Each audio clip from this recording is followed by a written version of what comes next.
नमस्कार, आदाब, सत श्री अकाल। दोस्तों, मेरी एक फिल्म के संगीतकार का फ़ोन आया था आज। एक्चुअली जो फिल्म मैं कर रहा हूँ कॉमेडी फिल्म है, मेरा डॉन का कैरेक्टर है और उसी का टाइटल सॉन्ग है। उसमें मेरी लिपसिंग तो नहीं है, लेकिन वो ऐसा सीन है उस गाने में मैं हूँ। गाना मेरे ऊपर ही बेस्ड भी है, लेकिन गाना बैकग्राउंड में चल रहा है और सारे कलाकारों का एक तरफ समझिए उसमें सबका इंट्रोडक्शन भी है।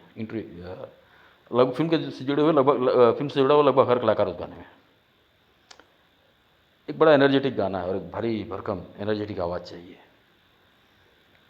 संगीतकार हैं, अच्छे मित्र भी हैं, हम लोग हंसी मजाक भी होता है। तो अच्छा उनका फ़ोन आया था, हम लोग उसी के ऊपर डिस्कस कर रहे थे। मैंने कई लोगों का नाम भी लिया, यार ठीक है, विनोद राठौर से गवा लो या अमित कुमार से गवा लो, लेकिन उनको एक अलग तरह की आवाज़ चाहिए। वो किशोर कुमार वाली जो बात थी, जो एनर्जेटिक, जैसे वो किशोर कुमार का जो की आवाज़ को जो इम्पैक्ट डॉन के गाने में दिखाई देता है, मैं हूँ डॉन, या मोहम्मद रफ़ी का हम काले हैं तो काले हैं, क्या हुआ दिल वाले हैं, इस टाइप का एक इम्पैक्ट चाहिए। जो आवाज़ एक ऐसी, जिस आवाज़ में एक ऐसी गूंज हो, एक ऐसी वजनदार आवाज़ हो, मतलब वो जो जो इम्पैक्ट उनको चाहिए, वो जो किशोर कुमार कुछ गानों में देते थे या मन्ना डे देते थे, इस तरह की आवाज़ चाहिए। हम इस तरह की बातें, यही बातें चल रही थी। बातों बातों मैंने कहा किशोर कुमार से मिलती जुलती आवाज़ चाहिए, तो कुमार सानू से वालो।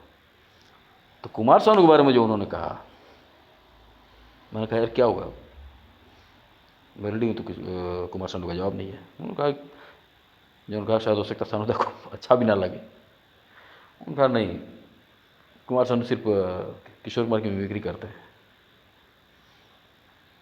और वो पूरी तरह नहीं कर पाते।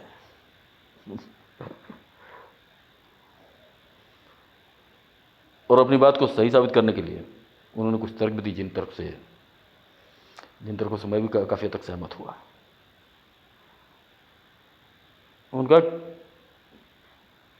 पूरे जीवन में कुमार सानू ने जाहिर है बहुत से अवार्ड लिए और पूरे 90 के दशक में तो वो निर्विवाद रूप से नंबर 1 थे प्लेबैक सिंगर्स में।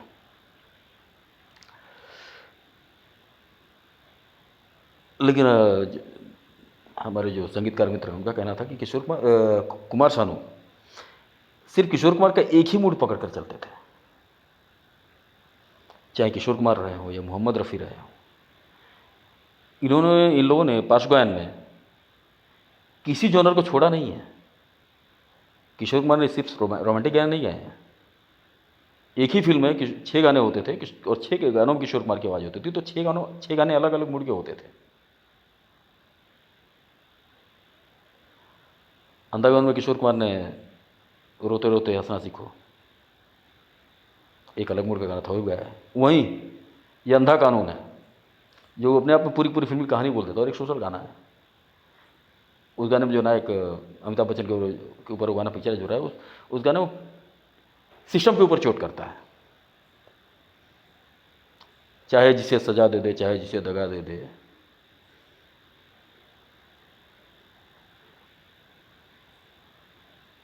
ये अंधा कानून एक तरफ है अंधा कानून का गाना, एक तरफ ये अंधा कानून है वो, दूसरी तरफ रोते रोते हंसना सीखो, तीसरी तरफ और रक्षाबंधन का गाना, मेरी बहना बड़ी सयानी है। अच्छा, किशोर कुमार के कई फिल्मों में इस तरह के गाने हैं। ये मोहम्मद रफ़ी को देखिए, प्यासा में एक तरफ गुरुदत्त के लिए उनकी के ऊपर उनकी आवाज़ है, दूसरी तरफ जॉनी वॉकर के ऊपर उनकी आवाज़ है।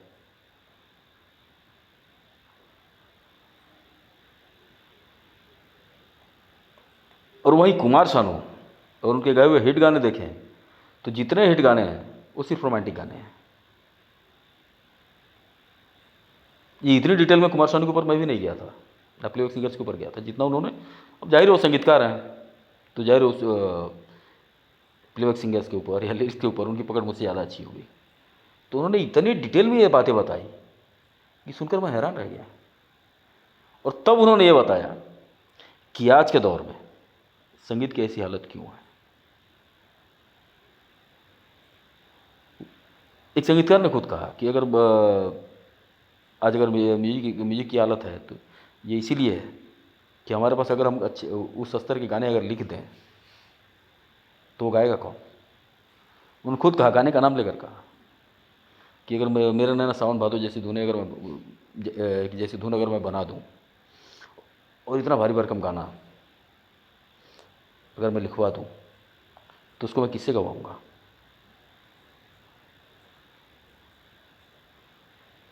उन्होंने कहा कि एस डी बर्मन साहब या आर डी बर्मन साहब ने उस तरह गाने दिए, जाहिर है दोनों बहुत महान थे, हम लोग इनसे काफ़ी कुछ सीखते हैं, लेकिन इन्होंने वो गाने दिए जैसे गाइड का नाम उन्होंने लिया, गाइड का या काला बाजार का, या आर डी बर्मन ने महबूबा का या कटी पतंगो, इस तरह गाने अगर इन लोगों ने दिए हैं तो इसलिए दिए हैं कि इनके पास गाने के लिए किशोर कुमार थे, मुकेश थे, मोहम्मद रफ़ी थे।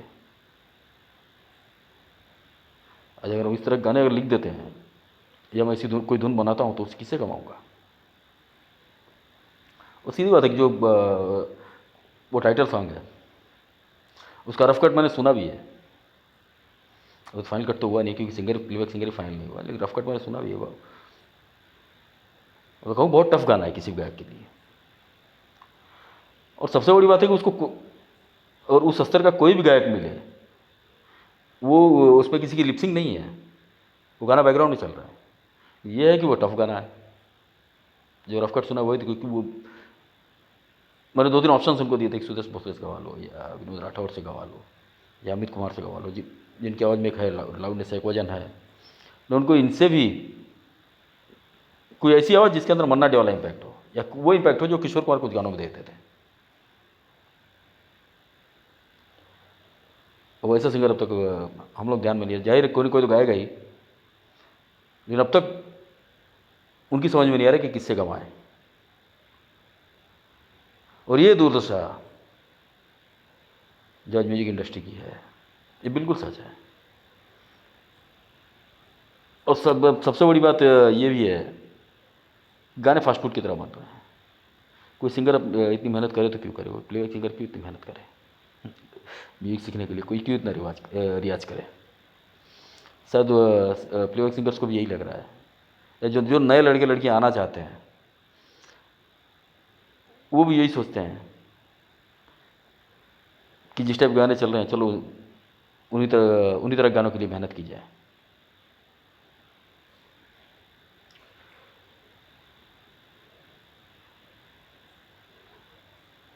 एक संगीतकार जो कई फिल्मों में संगीत दे चुका है, अभी काफ़ी काम कर रहा है, और सडनली उनसे पूछता हूँ कि आपके पास क्या क्या ऑप्शंस हैं,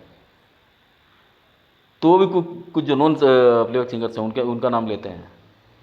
और ये किसी के बारे में वो कॉन्फिडेंटली नहीं बोल पाते हैं कि ये प्लेबैक सिंगर मेरे हाथ में है, कि रोज़ एक, इसका कारण ये है कि रोज़ एक नया प्लेबैक सिंगर आ रहा है। कोई किसी रियलिटी शो से आ जा रहा है, कोई कहीं और से आ जा रहा है। और ये तो एक संगीतकार की बात थी। सुनिधि चौहान का एक इंटरव्यू मुझे याद आता है जहाँ बहुत दुखी होकर बोलती हैं। ये तो एक संगीतकार जिसने अपना दर्द बयां किया कि कोई प्लेबैक सिंगर है नहीं। सुनिधि चौहान खुद बोलती हैं। सुनिधि चौहान बहुत प्रतिभाशाली गायिका हैं, बहुत सही गाने उन्होंने दिए। उनसे जब ये पूछा गया कि आज संगीत की ऐसी हालत क्यों है, या प्लेबैक सिंगर वो मुकाम क्यों नहीं बना पा रहे हैं। जैसे पहले चाहे मोहम्मद रफ़ी हो, एक फिक्स होता था कि दिलीप कुमार के लिए मोहम्मद रफ़ी गाएंगे, अमिताभ बच्चन के लिए किशोर कुमार गाएंगे, मुकेश मनोज कुमार और राज कपूर के लिए गाएंगे, ये फिक्स होता था। आजकल ऐसा क्यों नहीं है। लता मंगेशकर जब हेमा जी के लिए गाती थी तो ऐसा लगता था हेमा जी गा रही हैं, आशा पारेख के लिए गाती थी तो ऐसा लगता था आशा पारेख गा रही हैं। आज ये क्यों नहीं होता है। तो सुनिधि चौहान ने कहा था ऐसा इसलिए होता था कि जाहिर है कि वो खुद भी उन सबकी फ़ैन रही हैं, उन्होंने किसी के बारे में कुछ गलत नहीं कहा, लेकिन उन्होंने ये ज़रूर कहा कि लता जी को पता होता था कि ये गाना आशा पारेख के ऊपर पिक्चराइज होगा या ये गाना हेमा जी के ऊपर पिक्चराइज होगा। और वो एक्टर या एक्ट्रेस खुद गाने की रिकॉर्डिंग के दौरान मौजूद रहते थे। उनका कहना है कि आज हम लोग रिकॉर्डिंग करने चले जाते हैं, हमको ये नहीं पता होता है कि मैं जो गाना गा रही हूँ करीना के ऊपर पिक्चराइज होगा या प्रियंका चोपड़ा के ऊपर होगा या किस अभिनेत्री के ऊपर होगा। हम लोग सिर्फ गा के चले जाते हैं। और सबसे बड़ी बात, जैसे किशोर कुमार अगर अमिताभ के लिए कोई गाना रिकॉर्ड करते थे तो अमिताभ वहाँ मौजूद होते थे। अमिताभ बताते थे कि मेरा ये मैनोरिज्म होगा, इस गाने में ये ऐसे करूँगा, ये मूड होगा। जाहिर है प्लेबैक सिंगर को हेल्प होती थी।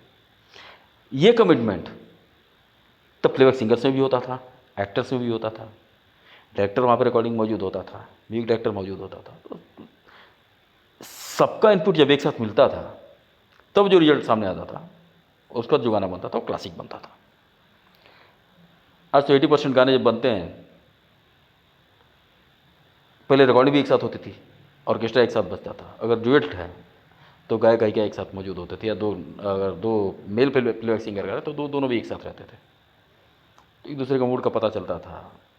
और जाहिर है जब इतने लोगों का इनपुट एक साथ मिलता था तो जो बनेगा वो अच्छा ही बनेगा। और सुंदर जी का कहना है कि आज मैं गाती हूँ तो अधिकतर बार ऐसा ही होता है कि मुझे नहीं पता होता कि मैं किसके लिए गा रही हूँ। सब कुछ एक फास्ट फूड की तरह हो गया है। ऐसा नहीं है कि हिट गाने नहीं बनते हैं, लेकिन आते हैं, कोई 10 दिन हिट होता है, चल रहा है, कोई गाना 10 दिन के लिए हिट होता है, कोई 15 दिन के लिए हिट होता है, तब तक एक नया गाना आ जाता है, पुराने गाने को लोग भूल जाते हैं। कोई ऐसा गाना नहीं है, कोई ऐसा हिट नहीं होता है कि जो ऑल टाइम हिट बने। जैसे 50 साल पहले गाने, 60 साल पहले गाने हम लोग आज अब भी गुनगुनाते हैं, और 6 महीने पहले कौन सा गाना हिट हुआ था किसी को याद नहीं रहता। और ये अकेले सोंदी चौहान ने नहीं, बहुत से प्लेबैक सिंगर इस दर्द को बयां कर चुके हैं। उनका ये कहना है कि हम चाहते हैं कि मुझे पता चले कि हम किसके लिए गा रहे हैं। ये ऐसा बहुत कम होता है, और अगर पता भी होता है तो इतने लोगों का इंटरफेयर होता है, खास करके ज्ञान देने के लिए म्यूजिक कंपनी वाले भी आ जाते हैं। अगर फिल्म के साथ कोई कॉर्पोरेट सेक्टर जुड़ा हुआ है तो वहाँ के लोग भी बैठे रहते हैं। तो उसके बाद जब इतने लोग इंटरफेयर के बाद जो गाना बनता है, अरे क्रिएटिव लोगों का इंटरफेयर हो तो गाना अच्छा बनेगा। जैसे गाना बज रहा है उसमें अगर हीरो साथ में बैठा है, वो अगर एक्टर को बताए, प्लेबैक सिंगर को बताए कि नहीं भाई इसमें ये मैनरिज्म रखो, तो जाहिर है प्लेबैक सिंगर उस तरह से गाएगा।